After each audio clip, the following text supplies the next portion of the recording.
Welcome to the Main Street Preps High School Football Preview Show. Nobody brings you more comprehensive coverage of high school sports in Middle Tennessee than Main Street Preps. Today's show is brought to you by the Tennessee Highway Safety Office. Remember, fans don't let fans drive drunk. Now, please welcome the hosts of the Main Street Preps High School Football Preview Show, Russell Venozzi and Tyler Palmatier.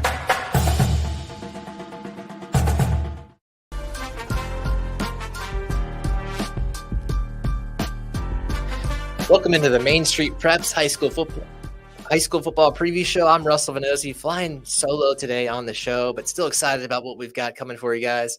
In just a moment, we're going to talk to Glencliff football coach Phillip Stevenson. His team was able to pick up its first win since 2018 on Friday night, so we're excited to talk about that with him and kind of the ascension of their program over there in Southeast Nashville. We're also going to talk all the things that happened in week 2, some of my observations from those games, and also look ahead and make some predictions for week 3.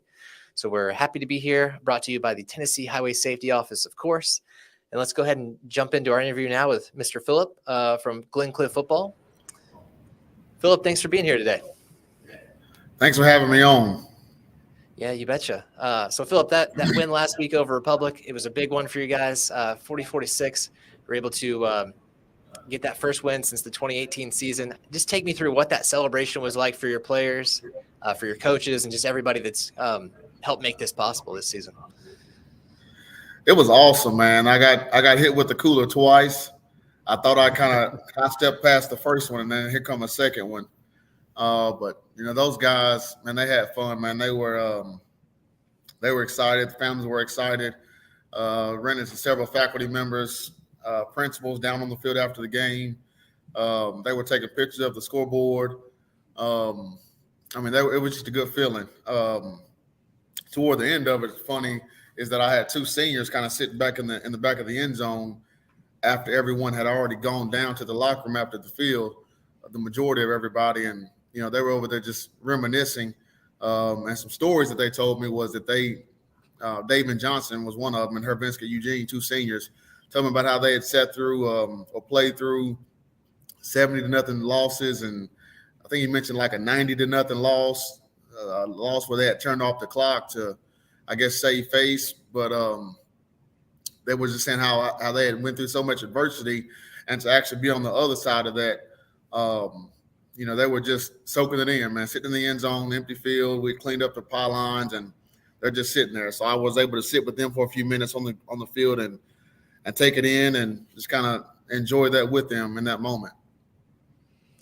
That's neat that they got to enjoy and kind of appreciate, just everything that Glencliff has been through. And it really has been quite a while since the program's had consistent success. I was looking back, and 2011 was the last winning season, the last playoff appearance. So when this job became available at the end of, or I guess after the 2021 season, what made you kind of look at it and say, hey, that's a challenge that I want to take on and see if we can kind of right the ship there?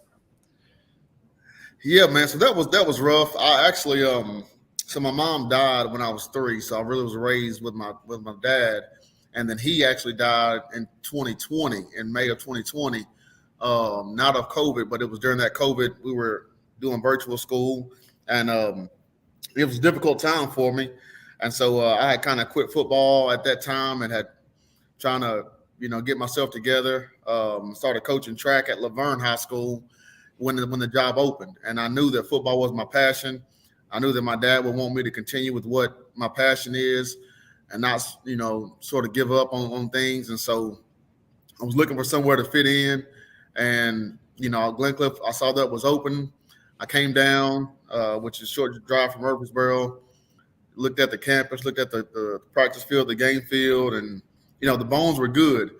Couldn't really get in the building much, but as far as the stadium is concerned, Jim Wilson Stadium was looking good. It was new. Practice field was there, so I knew it had good bones and just needed some life to be breathed into it. So I looked for that opportunity and was blessed to get it. And, wanted to make the most of it.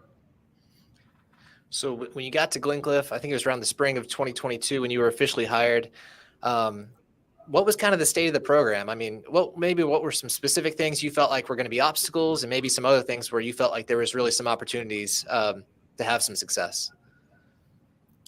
So my first practice that we held that spring, we had 7 kids, and I knew initially that was a problem, because you need 11 to play football. So, numbers were a big issue, probably the biggest issue that we had. We had to do some restructuring as far as the weight room was concerned. The locker room needed some improvement as far as just organization, what we had, and where things were. We had to instill a weight room program. We actually held a spring practice that year, or that spring, which was the first time they had done that in a while, to my understanding. So, yeah, man, starting out with 7 kids, going through a spring, I think we got up to maybe 21, maybe 20 that spring. So that was hard. We really couldn't go 11 on 11 at all. So going into summer, we were asking kids to do things that they had not done before. We were asking parents to do things that they had not done before. So I'm kind of getting that buy-in from parents and kids, and being consistent with it was by far the hardest task at that time. And we're still dealing with some of those residual effects today. So, it's hard to get people to do things that they never done before, and to believe in why this will work now when it hasn't worked previously. The last 3 years or 4 years, how long they had been here. Why try it now? So it sounds like it definitely took some time to, 1, get enough players, 2, to try to get those players to buy in. And last year, you guys I was looking at the schedule, you were in some of the games, especially early in the season, still finished 0-10.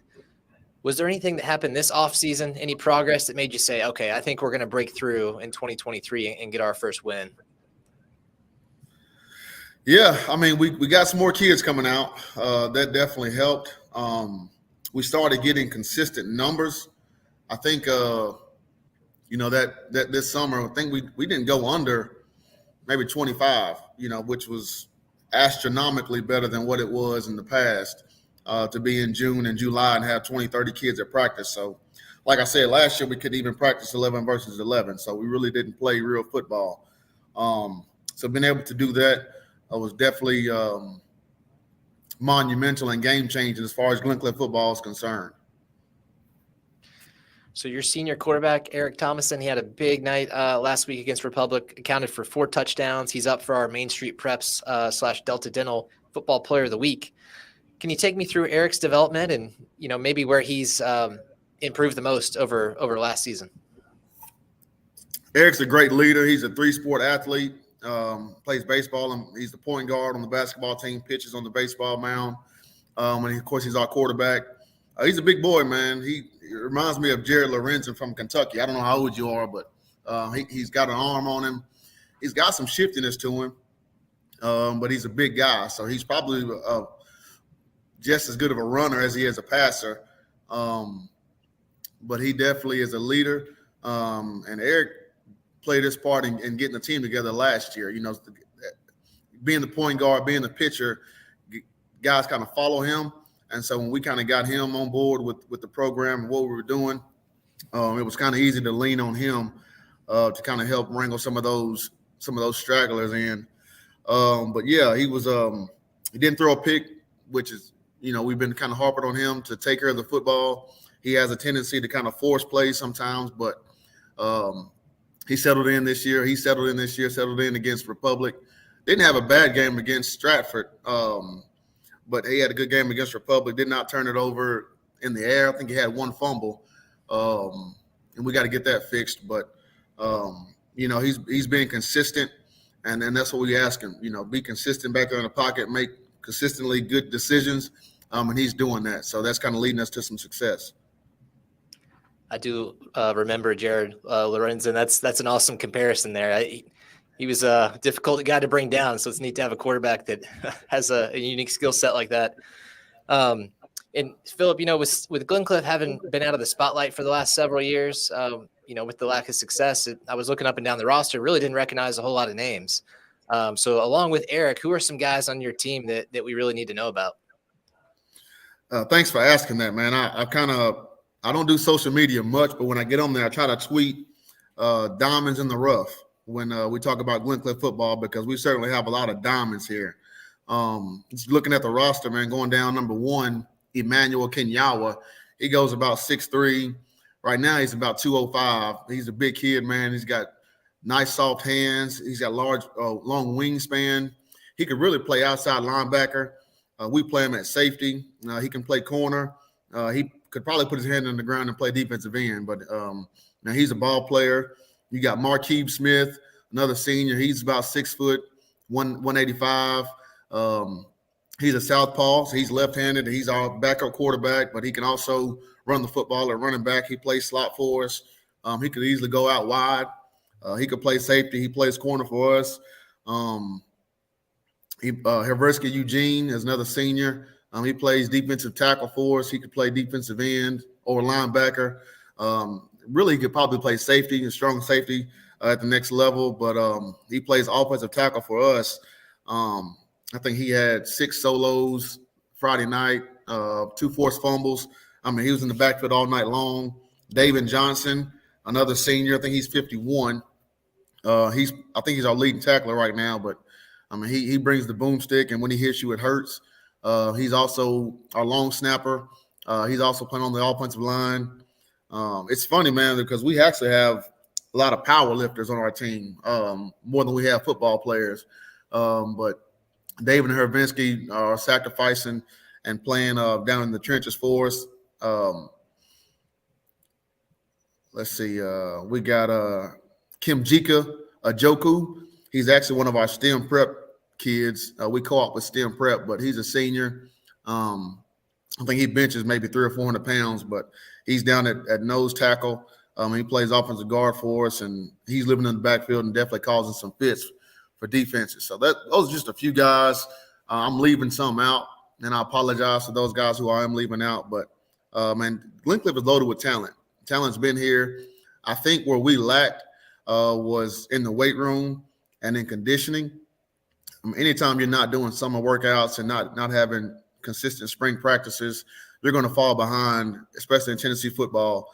So us just doing those little things like that have definitely got us caught up, and the kids are able to catch up, and we can compete now.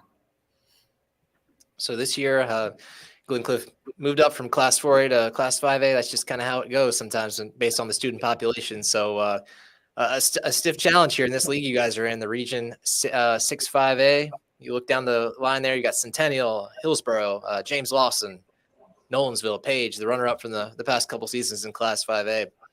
What do you think it's going to take to get to a point where you guys are competitive in your league there? We've got some great assistant coaches, man. They're really the unsung heroes in our success here at Glencliff.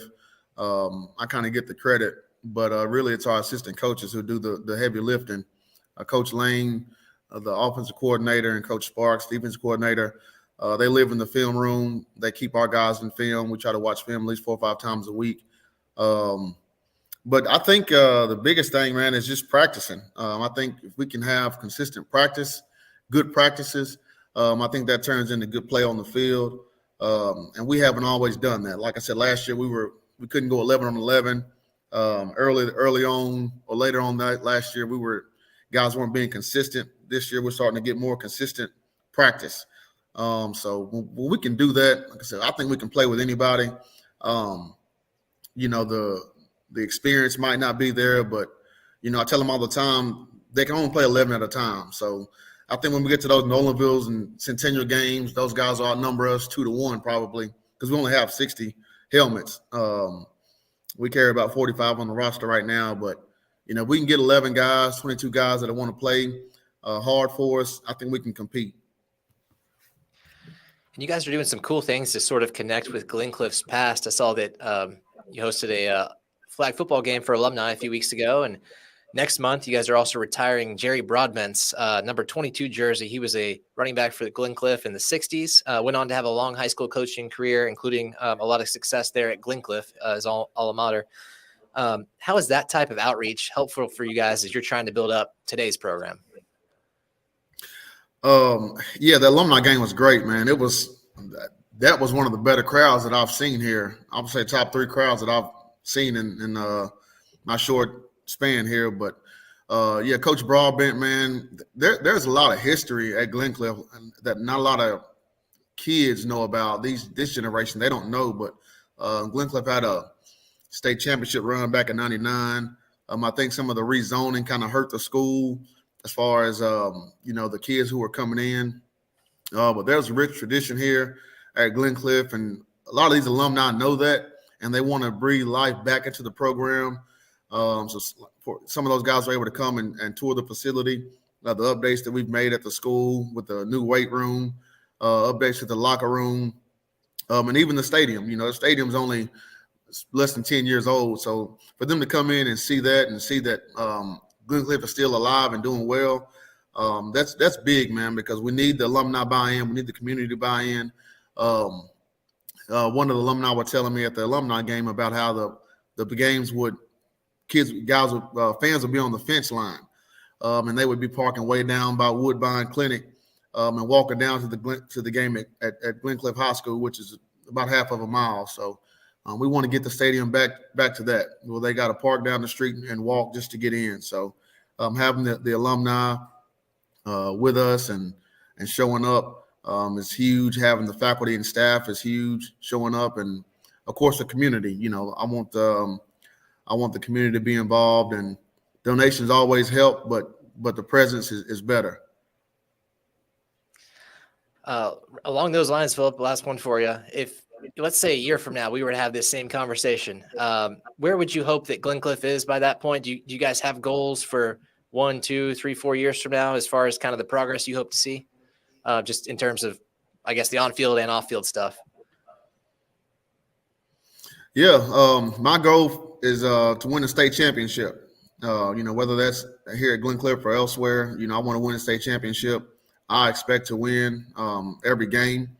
I know that hadn't always been the end result, but I expect to win every game. I practice like we're gonna win every game.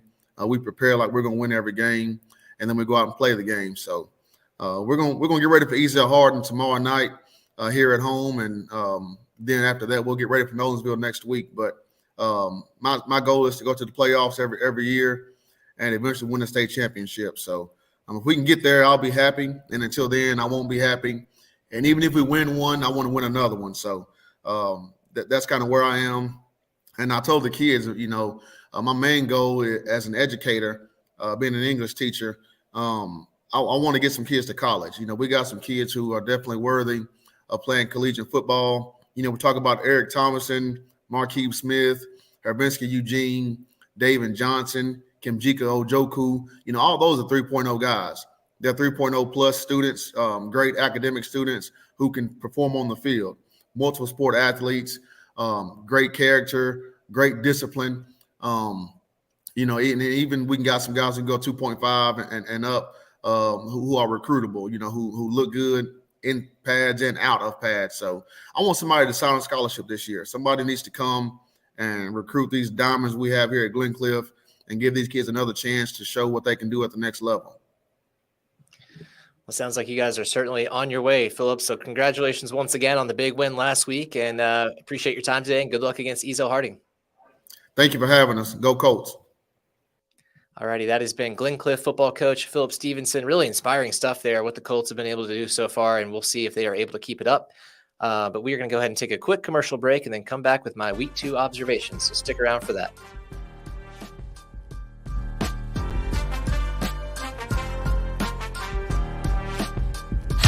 It was just a few drinks. I'm good. I thought it was good. After every game, we always have a few. It's no big deal. It was no big deal. Hey, I can hold my liquor. I thought I could hold my liquor.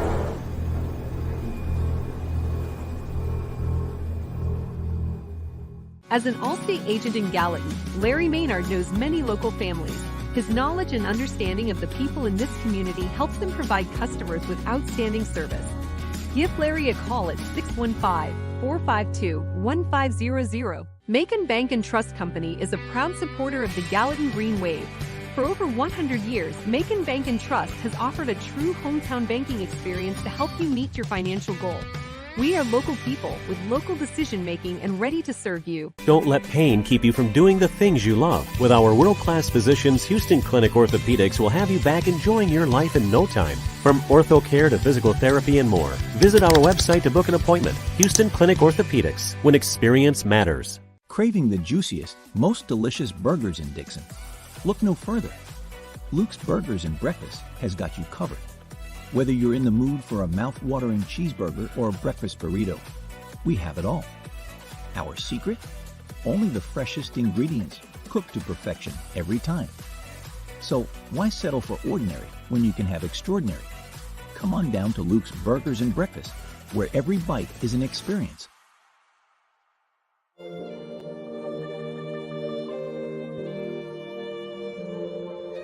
Welcome back to the Main Street Preps High School Football Preview Show. Before we look ahead to Week 3, I want to give a few observations from Week 2. And, man, I got to see one of the best games of Week 2. I was at Brentwood Academy at Brentwood. Brentwood pulled this one out in dramatic fashion, 21-18. And I think everybody's starting to wonder just how much of a contender Brentwood might be after their 2 wins to open the season now over Blackman and Brentwood Academy. But, man, this win over Brentwood Academy was something else. Quarterback Baylor Hayes, the transfer from Jacksonville, Florida, made quite the first impression to the whole Brentwood community that was there on hand. He was awesome. He accounted for all 3 touchdowns, including the go-ahead score in the final minute that he scrambled all around the field for and was able to kind of find a way into the end zone. And George McIntyre, of course, the Brentwood Academy quarterback, put on a show as well. But Hayes was able to go toe-to-toe with him. Was able to answer their drives and had some really nice throws in his own right. So I was really impressed with Hayes, played with a lot of toughness.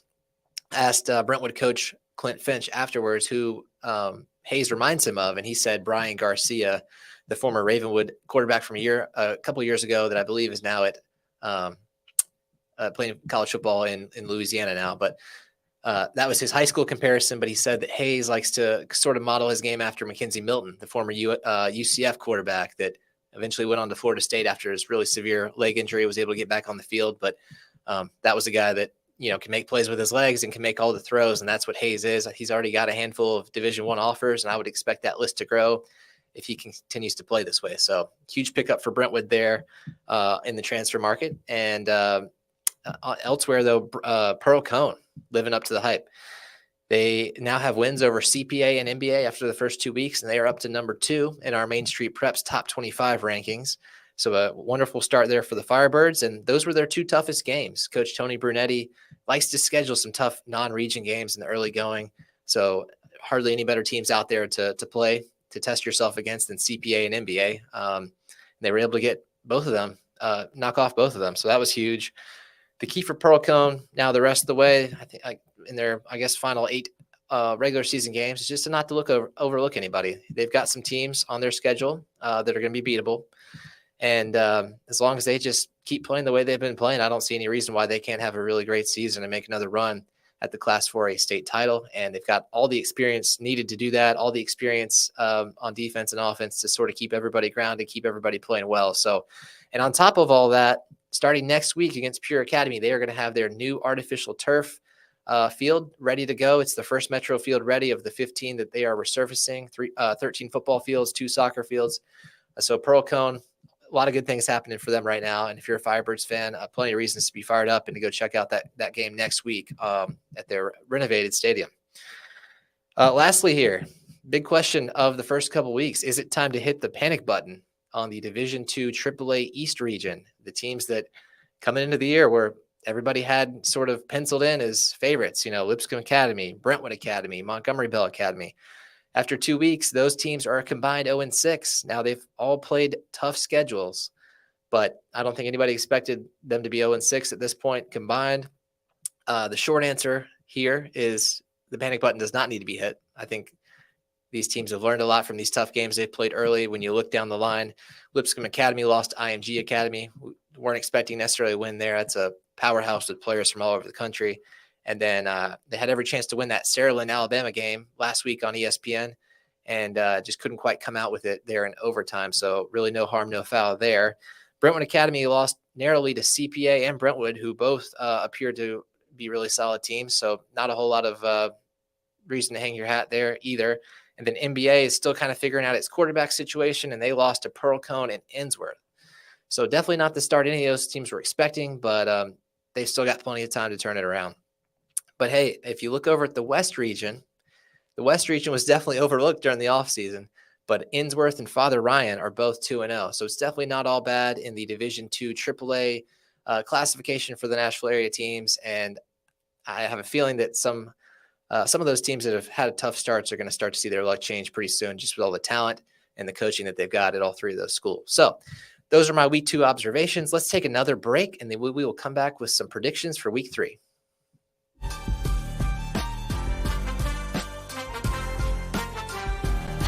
It was just a few drinks. I'm good. I thought it was good. After every game, we always have a few. It's no big deal. It was no big deal. Hey, I can hold my liquor. I thought I could hold my liquor.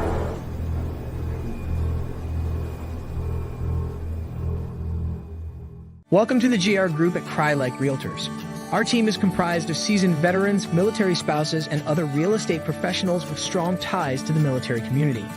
We specialize in helping our clients buy and sell homes, as well as providing comprehensive services for commercial and land properties. Whether you're relocating to the area interested in buying or selling a home, or looking for commercial or land properties, the GR Group has the expertise and resources to help you achieve your real estate goals. Contact the GR Group today. Founded in 2005, Pamela Witt, First Lending Solutions, has a reputation of consistently offering the lowest possible rates and, above all, providing outstanding customer service. Pamela Witt, First Lending Solutions, takes pride in treating our clients with honesty and integrity. We provide excellent service and experience you can trust for all your mortgage needs, proudly serving all of Tennessee. Apply today. Call Pamela Witt, First Lending Solutions, 858-518-1506, or online at www.firstlendingonline.com. NMLS number 314276, ID 135932. Tired of hanging lights every year? We get it. That's why Southern Nights is here to help.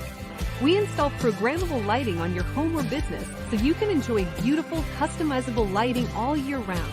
No more ladders, tangled lights, or cold nights outside. We do the work, you do the celebrating. Call Southern Nights today and take the hassle out of holiday lighting forever.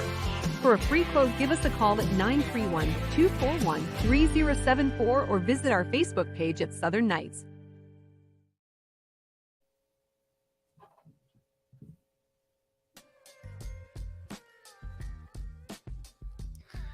Let's dive into some picks for week 3. I'm going to mention several games here. If you want to see the rest of my picks, you can go to mainstreetpreps.com. They'll be there along with picks from our entire staff across the mid-state. So a good cross-section there of what we think is going to happen this week. But here are some games I wanted to highlight. First is Beach at Riverdale. These are two really strong teams, both coming off close losses, though, last week. And I've got to give the edge to Riverdale, especially with them being at home, 24-21. I like the combination of Braden Graham at quarterback and Brock Montgomery at wide receiver. I think those guys are going to have a big season, and I think it's going to be just enough to edge Beach here in this one. Brentwood at Hendersonville. We talked about Baylor Hayes earlier. He's going to be a difficult assignment there for Hendersonville's defense, but Hendersonville's got a quarterback too that can run around and throw it. So it should be a great quarterback matchup. Mason Baker, he was our Main Street Prep / Delta Dental fan voted player of the week for week 1. That said, though, I'm going to give Brentwood the edge 38-21. Stewart's Creek at Hillsboro. This should be an interesting one. I don't think there's going to be too much of a margin here. Both teams playing well, both teams 2-0. I do think Kaki Baker for Hillsboro is going to make a difference. He's been a good contributor on defense as well as effective on offense. And I think having a guy like him to lead the way is going to make a difference here for Hillsboro, but it could come down to the wire and it really could go either way. I'm going to go Hillsboro 21, Stewart's Creek 20. Centennial at Independence. I'm going Centennial 42, Independence 30. Jamal Stewart and the Cougars are rolling there in their first couple games. And lastly, Waverly at Mount Pleasant. Waverly has Bryce Stanfield, who has rushed for nearly 700 yards in 2 games. And I think he's going to continue that against Mount Pleasant. And I'm going to go Waverly 42, Mount Pleasant 20. That's all the time we've got for today. I'm Russell Venozzi. Thanks for tuning in to the Main Street Preps High School Football Preview Show. You have been watching the Main Street Preps High School Football Preview Show with Russell Venozzi and Tyler Palmatier. Nobody brings you more comprehensive coverage of high school sports in Middle Tennessee than Main Street Preps. Join us each week at this time on Main Street Media TV to get the latest news about high school football. The Main Street Preps High School Football Preview Show is brought to you by the Tennessee Highway Safety Office.